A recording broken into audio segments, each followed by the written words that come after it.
Hello and welcome to Cheshire Audio. Now this is going to be a slightly controversial one. I'm going to talk about streamers and why I don't sell them. It's interesting because I don't really get asked the question by customers very often. I've had the odd conversation with people about it, but it's quite unusual. I think I'm a bit of a figure of fun in the industry. Actually, I think there's quite a few people in the industry who can't work out why I don't do it. They don't get it. Partly because there is money to be made. I mean, apparently there's some of the hi-fi shops out there that easily half their income is from streaming. I don't know. It's just, I think I just look back. Basically, I just sell what I like, and I think I'm kind of sticking to my guns a little bit on it until things change. But there's various reasons I don't like it, and it's not the obvious ones. Actually, there's quite a few things about it I don't like that I think can be fairly damaging in a lot of respects. And I know this is me probably being a bit over the top and a bit whatever, but it's. I just wanted to try and explain that a little bit. And I think one of the big things about streaming is that the artists don't really get any money for it, really. I mean, the actual amount they're paid is tiny per stream. And I read an article from Theo Gilmore recently, who you would have thought is fairly successful sort of artist, and she tours quite a lot of albums out there, really. I started on the Name label, actually, Theo Gilmore. Probably one of the best artists ever on the Name. Not that it's saying much, but one of the best artists on the Name label, really. And moved away from Name and went on and did other things. And she's got a lot of airplay on radio too. So she's out there, she's known, doing well. And she was sort of saying about, because there was some article had said, which one of these things that you see on the internet all the time, which is a bit pathetic really, but it's sort of, what's the net worth of? And it's sort of, apparently it was saying the net worth of Theo Gilmore is £5 million. And she was saying, it isn't at all. I own a 2015 Nissan. I don't have any savings, I don't have a pension. If the boiler goes in my flat, I could probably finance half of it, but I'd have to pay for the rest of it on credit cards. I'm not a wealthy person. I love music, but the viability of it since streaming has appeared is also almost making it unworkable. And she's sort of saying, well, I'm kind of lucky that I can pull a big enough crowd to a concert to make that viable, but from a point of view of creating albums, it really isn't nowadays. She was saying the figure's quite interesting. She said it's £25,000 on average to produce an album. So you've got to pay session musicians, you've got to hire the studio, you've got to get somebody to produce it and to mix it and all this sort of thing. Artwork and promotion and all that sort of thing. £25,000, kind of where you're at. And she said per stream she would be paid 0.004 of a penny. So that means to actually pay the production cost of the album, she'd have to get 6 million streams just to draw even with it. And she said, I'm not really the sort of person who gets 6 million streams. I mean, there's very few out there who do, really. There's only the sort of your big 10 probably who will do that. So where are we going with it? I don't know. That side of it scares me a little bit. I mean, it's better than the days of Napster. I mean, I couldn't believe that. I used to have customers coming in the shop and saying, well, I don't think I should have to pay for music. I've discovered this, and they were getting music for free. And I thought, this isn't going to end well. It's not ending well. Musicians not being paid for the talent and where's this going? But I mean, it's sort of better in respect that there is some money there, but I mean, obviously they're all going touring now, and the prices of touring, seeing somebody in concert has gone through the roof because that's their kind of main income now. I mean, I remember seeing James Taylor and paying £8 in the 1980s. Dire Straits, I think, was much more than that. Again, probably the late 80s that would have been. But nowadays, £200, £300, £400 to see somebody that you really want to see. It's really changed. But you can understand it. You can see why that's happened. So actually seeing a live band now is becoming a rich man's pastime, really. And it's all because that's the only way to actually get paid for the talent. And so that's one reason. I also don't think it's particularly good for music in general either, because I think the way people relate to streaming. They tend to have this little screen in front of them. And because I think there's two aspects to that. There's a problem of having a screen in front of you, which is a distraction. And people choosing the music on here and, oh, listen to this. And I've found a lot of people I go to who've got streamers say, oh, listen to this track. And while the track is playing, they're looking for the next one. Or you've looked at them and they're on Facebook. Or they're doing something else. Because the screen is more engaging than what we're listening to. I'll go into that later. And before the track is finished, listen to this. Listen, no, there's this and here and all this and it's. I feel that way of sort of relating to your music through this isn't good. I don't think it really helps the situation. I also think because it's such a because these things are so cheap, because there's very little money changing hands here, people aren't really valuing the music, and it's a little bit. I was trying to think who told me this or said this to me once. Never undersell yourself. If you're selling a service, don't sell it cheap, because people won't thank you for it. They'll just undervalue what you've done. And I think with music, if say you go out and buy a £15 or £20 LP, play it through the first time, you're not so sure about it, but then you'd play it again, and you'd then try to understand what's going on with it. You give it time. You'd try to understand. You try to hear what's going on it. Some of my favourite albums were albums that I really didn't like the first few plays through, but I kind of stuck with it because I'd invested money in it. If you're just sort of flicking through tracks, how much stuff are you going to miss that would have really grown on you? Because a lot of the stuff that I struggled with first time through have become firm favourites that I've never got bored of. Whereas the tracks like, I shouldn't really say things particularly, but I used to love David Gray. I used to love David Gray. Just got bored of it. Really, it's very middle of the road, very easy. And I think the danger is when you're flicking through stuff, you tend to just focus on the middle of the road stuff. You don't go for anything particularly challenging. And there's so much choice there that you would never really sort of stop and just think about it. You just move on to something else. So there's a possibility now that unless an artist produces something particularly bland, they're not going to get the streams, because people are moving on to other things. They're not listening to it. So that worries me a little bit. I also don't think it sounds any good. I mean, this is the biggie, really. It doesn't sound any good. And I know people go on about, oh, well, if you get a better DAC, and it's all about the DAC, and it's all about, well, if you get high res files and all this sort of thing. No, I don't think it's the case. And it reminds me very much of the early days of CD. I mean, the first generation CD players were horrible. They really were horrible. And I remember being very excited when I was early days of working in an audio shop. And a CD player came in, and when I hadn't heard. I think I'd been on day off and came back in, and a CD player had come in the day before, and I was, oh, what's it like? And well, go and have a listen, see what you think. And I've never been so underwhelmed by anything in my life. It was, what are they going on about with this? It just sounds horrible. And I had a similar experience the first time I heard streaming. I mean, it's going back a bit now. I think. Would we be going back 14 years-ish, 15 years? Could be. I think one of the very first things I heard was a very first name, Unity, might have been. And it just sounded like medium wave radio. And I wanted to like it because I thought, this is really clever. I mean, you've got the album art, I don't think actually the early ones did they? You were just getting text output on the screen. But it may not have been a Unity, but it was something like that. And it did sound like medium wave radio. And I probably listened to about a minute of it, and I thought, can't be doing with this. It just doesn't.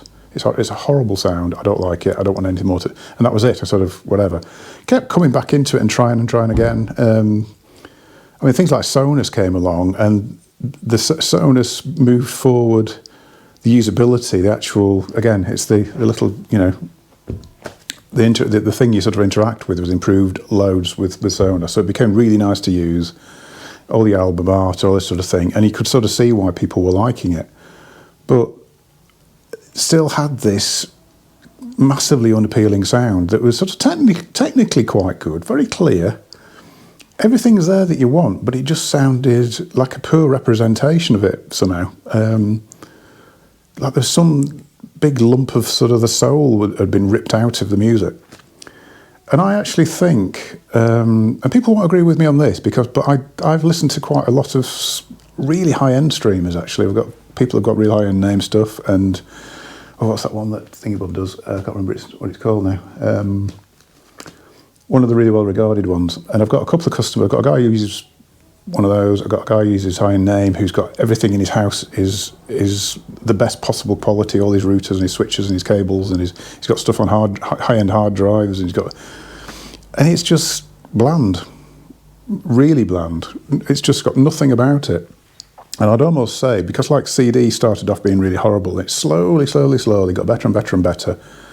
Just got to the point where it was nice and listenable. Not as good as vinyl, but acceptable. And streaming came along, and all interest was dropped in CD. And a lot of people are making CD players now don't spend any time on them at all. There's very few manufacturers. I think you've got your Atoll and your Ega, and who else? Exposure are doing some good work with CD. But generally, interest has gone in CD at the moment. I think it might kind of come back because CD is making a comeback, which I'll talk about in a second.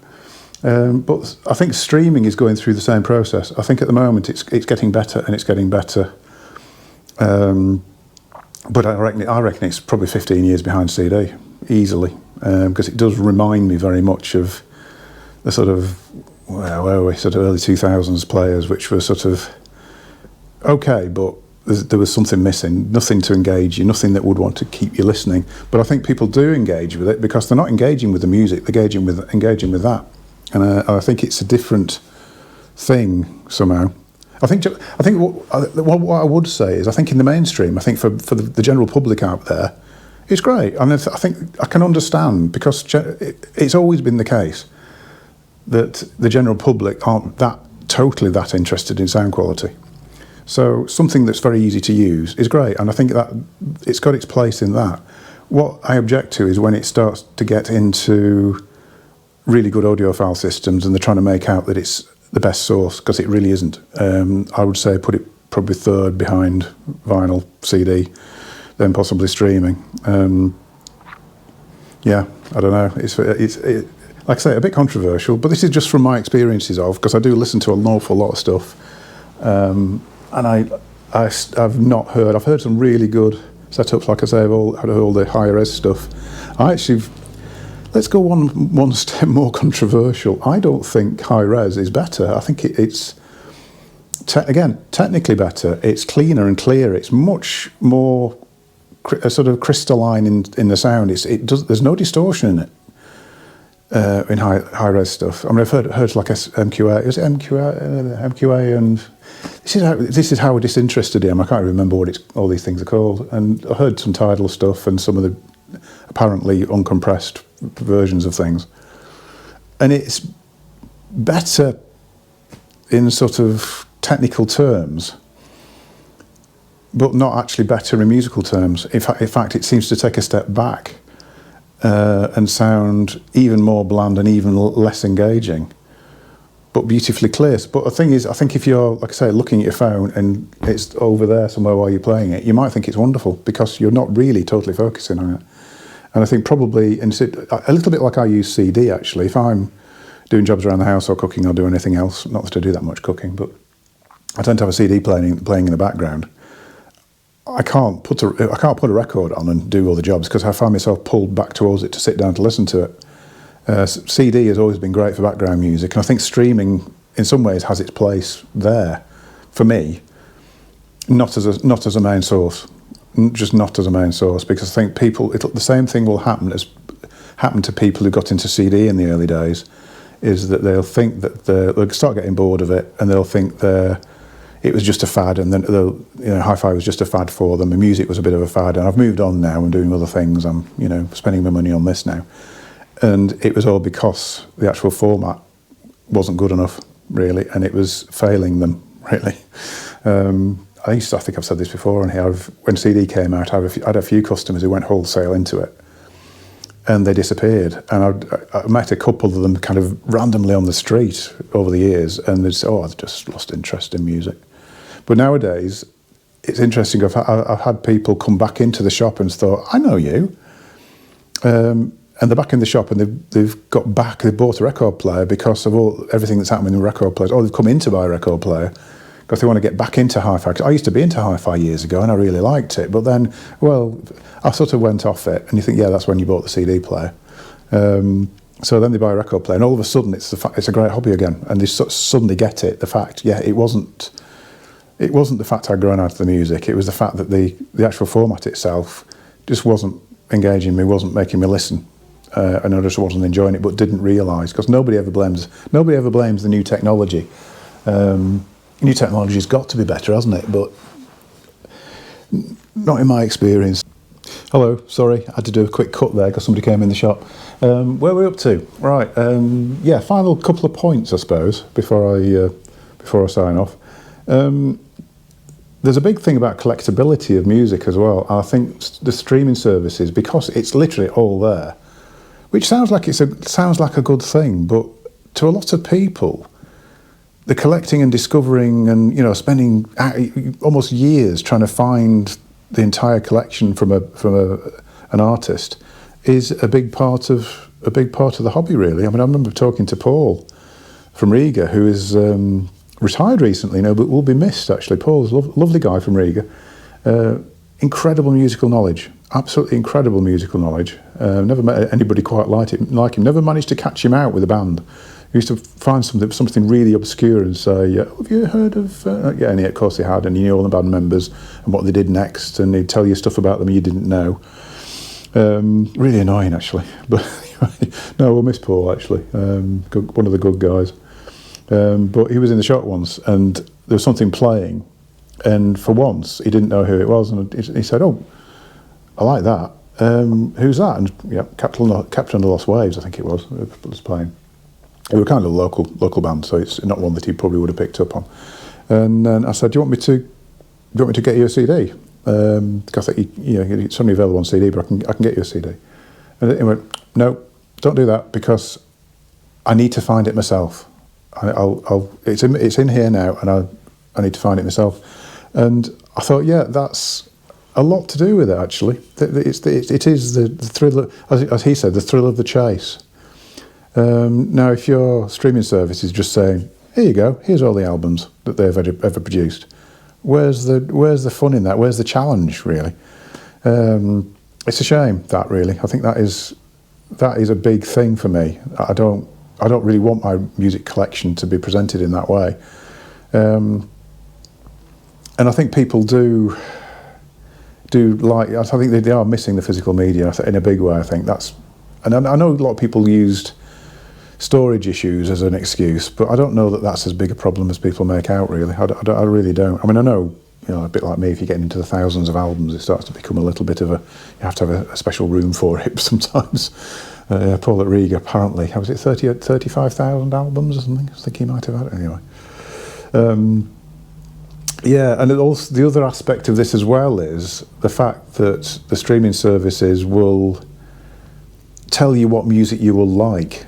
Now, I can understand this one from customers have sort of said, well, I know it doesn't sound as good, and I know this and I know that, but it suggests music to me and I like that. I can sort of see it, and I think from my point of view, it reminds me a little bit of the days when I used to listen to the Friday Rock Show and you used to hear a band and you think, yeah, like them. And then you go and buy the album, and then you get really into it and you buy the rest, and it took, like I say, it could take years to find the rest of the albums. But I can see the point of that, but in some ways, I want to almost be able to go out there and take risks. I don't want it to be, here it is, you can listen to everything they've ever done, here, now. Just do it, just listen to it all. There's no value, there's no thrill of the chase, there's no investment in it. So your collection is, you're actually having things suggested to you. I don't know if that's for me. I mean, maybe for some people. And I know people have said to me, well, I'll listen to it. If I like it, I'll go out and buy the CD or the LP. And I think fair enough, if that's the case. Then you can engage with it properly and really get to know it. But I don't know if everybody does that, really. I don't know if that is actually the case. But anyway, I'm going to stop there. I think we've covered everything. we've surpassed 9,000 subscribers. I mean, I'm so it's so pleasing, really, for me. Some mad old duffer who just talks about hi-fi, having that many subscribers. I think we're on 2 million views since I started as well, which is crazy. It's just a crazy number of people. I know some people rewatch videos. I've been told that some people rewatch videos over and over. I don't know. That's a bit that's a bit worrying, really. But yeah, thanks for all your support. Don't forget to give a subscribe and a like, because it always helps. And I will see you in a future video. I'm not sure what that video will be yet. I've got a couple of ideas. I'm thinking of doing a short series on rebuilding a pair of acoustic research speakers and modifying them. That's in my head.